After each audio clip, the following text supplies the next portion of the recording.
August 15, 1945. High noon. Okinawa. The heat fell like iron across the rubble. The air shimmered above the fractured tiles of what had once been a school, now reduced to skeletal beams and ash. Dust hung suspended in the stillness, particles catching the brutal light. In the silence that followed the Emperor's radio address, a silence more deafening than the bombardments that had preceded it, a woman emerged from the shadow of a collapsed stone wall. Her eyes were hollow, her skin stretched tight over bone. Her lips, cracked and bleeding, moved without sound. She raised one trembling hand toward the American soldier standing 20 meters away, his rifle slung low, his canteen hanging heavy at his hip. She did not speak. She did not need to. The gesture was universal, older than war itself. Water. The soldier, a 19-year-old from Nebraska named Thomas Ridley, had been trained to see enemies. He had been briefed on fanaticism, warned of traps and suicide charges, told that surrender was alien to the Japanese spirit. But what he saw now was not an enemy. It was a ghost. A mother, perhaps. A sister. A human being whose body had been wrung dry by fear and thirst. He unscrewed his canteen without hesitation, stepped forward, and handed it to her. She took it with both hands, as if receiving sacrament. She drank in desperate gulps, water spilling down her chin, darkening the dust on her tattered clothing. When she lowered the canteen, she looked at him, not with gratitude alone, but with confusion, as if the act itself defied everything she had been told about the monsters from across the sea. Behind her, other women appeared. Slowly, cautiously, like nocturnal creatures testing the safety of daylight. They came with children clutching their legs, with elderly men bent double by age and hunger. They came with nothing but thirst. And the American troops, exhausted and filthy and far from home, gave them water. Canteen after canteen. Cup after cup. Some smiled. Some nodded. Some simply stood in silence, sharing what little they had with people who, days before, would have been ordered to kill them rather than surrender. This was not the war the propaganda had promised. Not for the Japanese. Not for the Americans. This moment, repeated across Okinawa and later throughout the Japanese home islands, was something neither side had been prepared for. It was the collision of ideology and humanity, the shattering of myth against the hard surface of reality. And in that collision, something profound was revealed, not about victory or defeat, but about the nature of the systems that had led them all to this place. To understand the significance of that canteen, that smile, that simple human exchange in the ruins, one must first understand the wall that had been built in the Japanese mind. For more than a decade, the people of Japan had been fed a steady diet of propaganda so total, so consuming, that it shaped not just policy but perception itself. The Americans, they were told, were Kichiku Bei, demons and beasts. They were subhuman, driven by cruelty and decadence, incapable of honor. They would rape, torture, mutilate. They would desecrate the dead and defile the living. Surrender to them was not merely defeat, it was spiritual annihilation, a fate worse than death itself. This narrative was not accidental.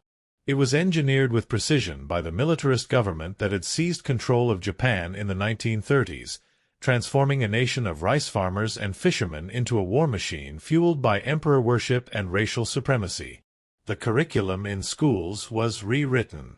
Children were taught that the emperor was divine, that Japan's mission was to liberate Asia from Western colonialism, that death in service to the nation was the highest honor. Textbooks glorified sacrifice. Films depicted American soldiers as savage brutes.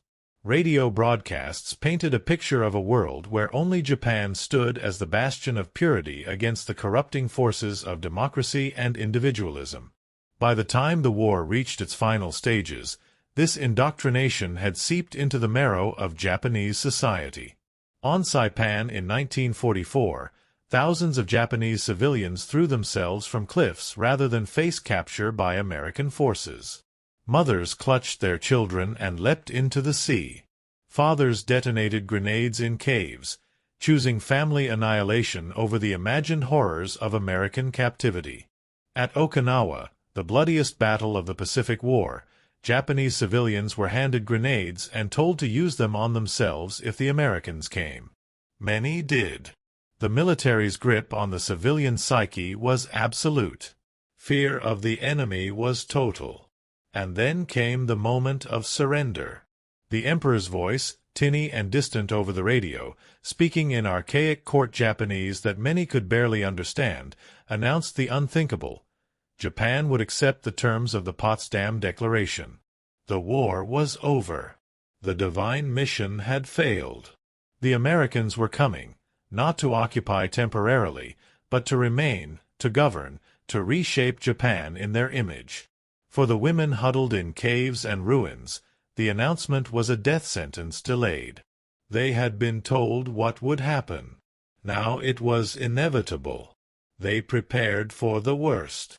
Some fashioned weapons from sharpened bamboo. Others hid their daughters. Many simply waited, numb with terror, for the demons to arrive. But the demons brought water. The American troops who landed on Japanese soil in the autumn of 1945 were not conquerors in the traditional sense. They were exhausted. They had fought their way across the Pacific, island by island, losing friends to bullets and disease and the slow grinding terror of jungle warfare. They had seen the charred bodies at Iwo Jima, the caves filled with Japanese soldiers who fought to the last man, the civilians on Okinawa who chose death over capture. They had been taught to see the Japanese as fanatics, as alien, as fundamentally other. Yet most of them were farm boys and factory workers, men who had been drafted into a war they did not fully understand, who carried photographs of sweethearts and mothers in their breast pockets, who dreamed of going home. They had been raised in a country that, for all its flaws, valued pragmatism over ideology, abundance over sacrifice, the individual over the collective. They did not see themselves as part of a divine mission. They saw themselves as doing a job, an ugly, necessary job, so they could return to lives that made sense. When they arrived in Japan, prepared for guerrilla warfare and suicide attacks, they found something else. They found hunger, exhaustion, desperation. They found women clutching starving children, old men too weak to stand, families living in the skeletons of bombed-out buildings. They found people who looked at them not with hatred, but with fear, and then, when no violence came, with confusion, with cautious, bewildered hope. The standing orders from General Douglas MacArthur's headquarters were clear. Treat the Japanese population with respect, avoid retribution, distribute food and medical supplies, enforce law and order. MacArthur understood, perhaps better than anyone, that Japan's transformation required more than military occupation. It required the dismantling of the mythology that had sustained the war. And the most effective weapon in that dismantling was not force, but contrast.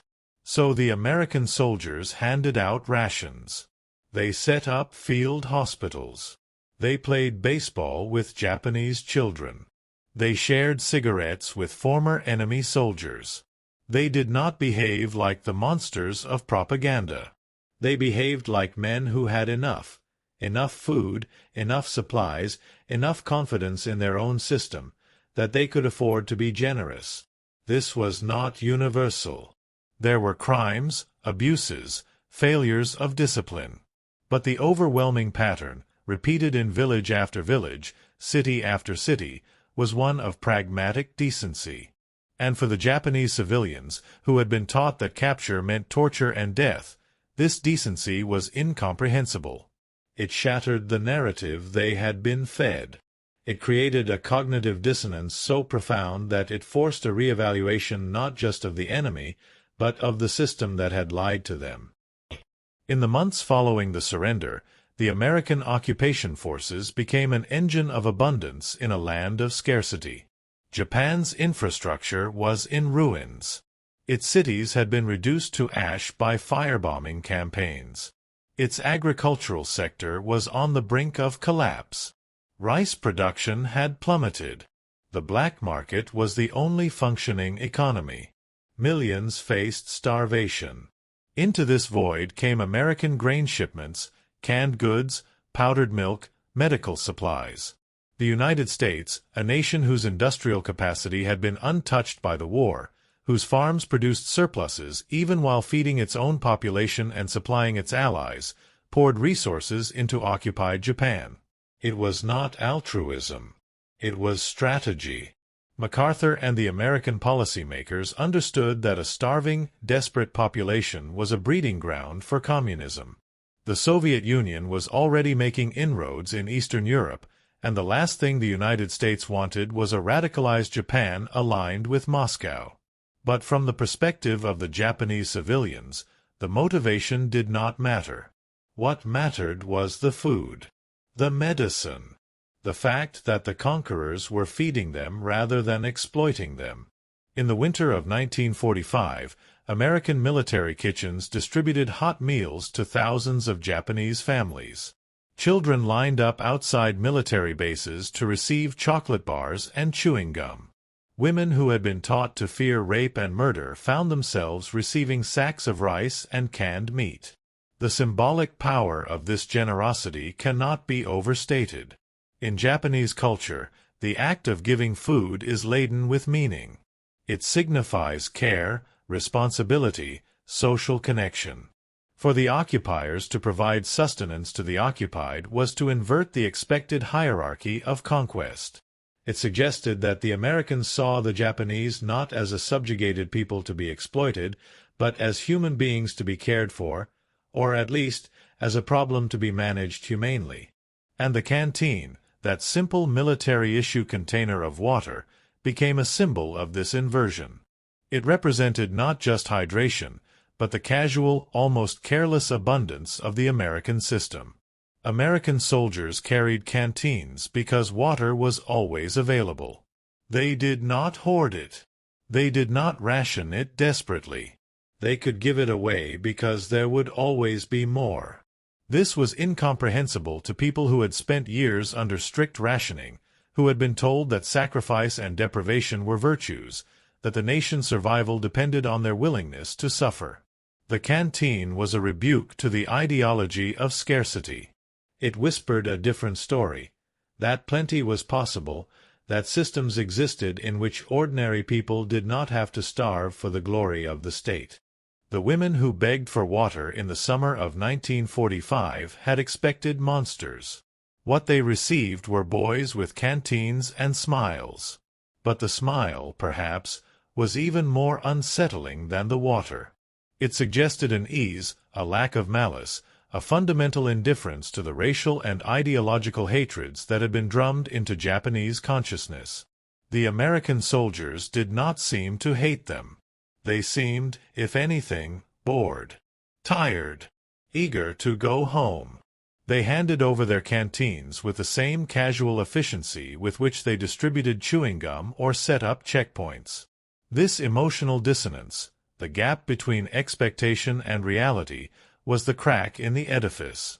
Propaganda relies on consistency. It requires that the enemy behave as predicted, that every interaction reinforce the narrative. But when the enemy hands you water instead of a bayonet, when he smiles instead of sneering, the narrative collapses. And in its place, questions emerge. If they lied about the Americans, what else did they lie about? If the enemy is not a demon, what does that make the war? What does that make the sacrifices? The Japanese government had built its legitimacy on the promise of divine victory and the demonization of the West. When both collapsed simultaneously, the psychological impact was seismic. Survivors of the period describe a sense of profound disorientation, a feeling that the ground had shifted beneath their feet. Everything they had believed was revealed as fiction. The emperor was not divine. He had admitted as much in his radio address. The Americans were not demons. They were handing out rations. The war had not been a sacred mission. It had been a catastrophic mistake. This realization did not come easily. Many resisted it. Some clung to the old narratives, insisting that the surrender was a betrayal, that the true spirit of Japan had been sold out by weak leadership. But for the majority, especially the women and children who bore the brunt of the occupation's early days, the evidence was overwhelming. The Americans were not behaving like conquerors. They were behaving like administrators.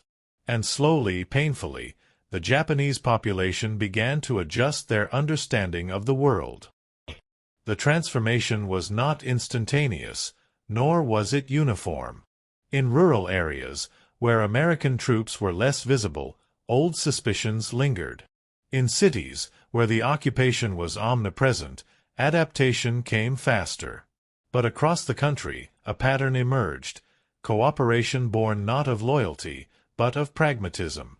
The Japanese people, trained in obedience and hierarchy, transferred their deference from the emperor to the occupiers. MacArthur became a kind of surrogate authority figure, the new center of power in a society that craved order. But beneath the compliance, a more profound shift was occurring. The occupation introduced concepts that had been suppressed or distorted under militarist rule: freedom of speech, women's rights, labor unions, democratic governance.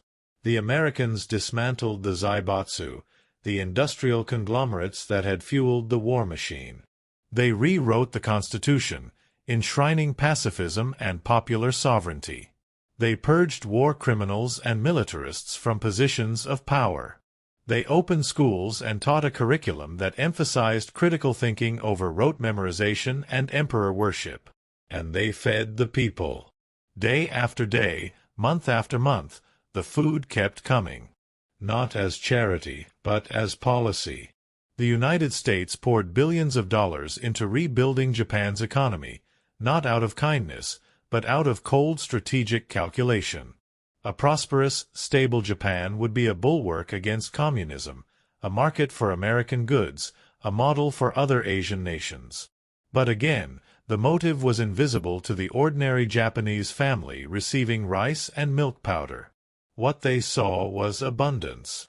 What they experienced was a system that, unlike their own, seemed capable of providing for its people without demanding their death.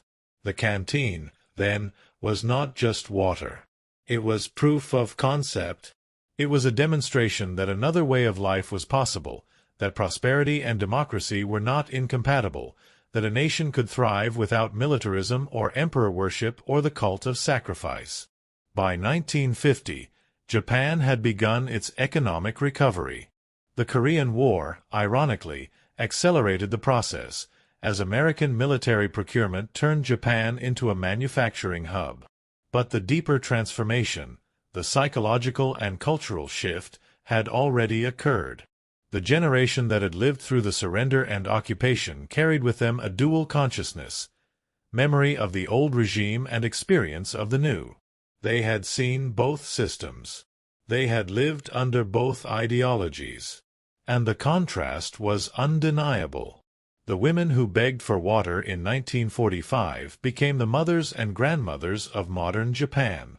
They raised children in a country that, within a single generation, transformed from a militaristic empire to a pacifist democracy, from a land of scarcity to an economic powerhouse. They told stories, some bitter, some grateful, most simply factual, of the day the Americans came, of the fear that turned to confusion, of the canteens and the smiles. Those stories became part of the national memory, a counterpoint to the official narratives of heroism and sacrifice. They were reminders that the war had been built on lies, that the enemy had been human, that the system that demanded their children's lives had been rotten at its core. And though few spoke of it openly, Japan is not a culture given to public self-examination. The lessons lingered. The pacifist constitution, imposed by the occupiers but embraced by the population, became a symbol of that lesson. Never again. Never again would the people be fed lies in place of rice. Never again would they be asked to die for the glory of the state. There is a photograph, taken in September 1945, that captures the essence of this transformation. It shows an American soldier, his uniform dusty and sweat-stained, kneeling beside a Japanese woman. She is elderly, her back bent, her face etched with the lines of hardship. He is handing her something, a canteen, though the image is grainy and the object unclear. She is looking at him, and her expression is unreadable. Fear? Gratitude? Disbelief? Perhaps all three. Behind them, other women stand in a ragged line, waiting their turn. In the background, the ruins of a city stretch to the horizon, a landscape of shattered concrete and twisted metal. The soldier's face is turned away from the camera, but his posture is relaxed, almost casual. He is not performing an act of mercy. He is simply doing what needs to be done, what his orders and his upbringing have conditioned him to do. Help where help is needed, be decent when decency costs nothing. The photograph was never widely circulated. It was not dramatic enough for the newspapers, not heroic enough for the history books. But it is, in its quiet way, more revealing than images of flag raisings or surrender signings. It shows the war not as a clash of armies, but as a collision of worldviews. It shows what happened when the machinery of propaganda met the simple reality of human need. The canteen in that photograph is empty now, drained by thirst and passed on to the next person in line. But its meaning persists. It stands as evidence that ideologies, no matter how fiercely held, cannot survive contact with lived experience. It reminds us that systems are judged not by their rhetoric, but by their ability to provide for the people they govern. It suggests that the most powerful weapon in the American arsenal was not the atomic bomb, but the surplus, the confidence of a society wealthy enough to share, pragmatic enough to help, and free enough to smile at a stranger. In the decades that followed, Japan and the United States became allies, trading partners, cultural collaborators. The hatred and fear dissolved, replaced by mutual interest and, in many cases, genuine respect. Japanese tourists flocked to American cities. American corporations invested in Japanese industry. The generation that had fought each other was succeeded by generations that saw the war as ancient history, a footnote in a relationship defined by economics and diplomacy. But for those who lived through the occupation, the memory remained vivid. In interviews conducted decades later, elderly Japanese men and women recalled the moment of surrender, the arrival of the Americans, the dissonance between expectation and reality. Many described it as a kind of awakening, a sudden clarity after years of fog. Others spoke of shame. Shame at having believed the lies, shame at having participated in the war machine, shame at having survived when so many had died. And some, a quiet minority, spoke of the canteen, of the soldier who handed it over without hesitation, of the water that tasted like forgiveness, like the possibility of a different future. They did not romanticize the occupation. They did not forget the bombings, the deaths, the suffering. But they acknowledged that in the ruins of their world, the enemy had offered sustenance. And that act, small as it was, had planted a seed of doubt in the narratives they had been taught. That seed grew into a forest. Modern Japan, with its pacifist constitution, its economic prosperity, its embrace of democracy, is in many ways the fruit of that seed. It is a nation that chose, or was forced to choose, abundance over sacrifice, pragmatism over ideology, life over death. The path was not smooth. The choices were not always free. But the direction was set in those first weeks and months after the surrender, when the women who begged for water received canteens and smiles, and realized that everything they had been told was a lie. The soldier from Nebraska, Thomas Ridley, returned home in 1946. He went back to farming, married his high school sweetheart, raised 3 children. He did not talk much about the war. When asked, he would shrug and say it was something he had to do, something everyone had to do. He did not consider himself a hero. He had not charged machine gun nests or saved lives under fire.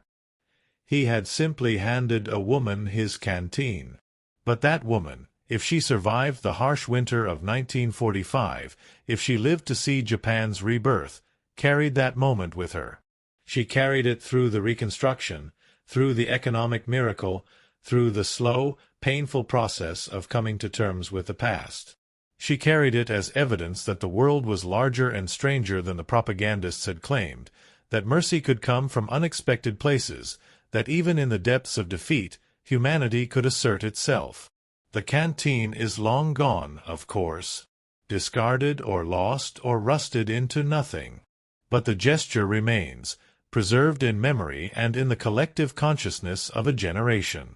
It is a reminder that wars are fought not just with weapons, but with ideas, and that the most effective ideas are not the ones shouted from podiums or printed in textbooks, but the ones demonstrated in action, in the quiet moment when a soldier hands a stranger his water and smiles, as if to say, *, you are not my enemy.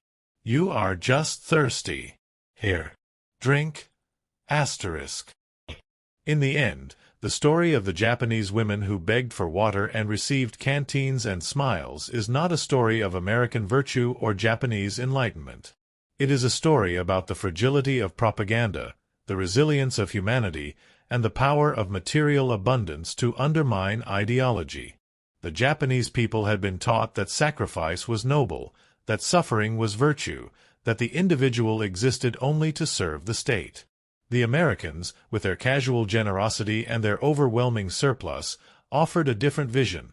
A world where people mattered, where prosperity was possible, where you did not have to die to prove your worth. That vision did not erase the past. It did not undo the atrocities, the deaths, the suffering.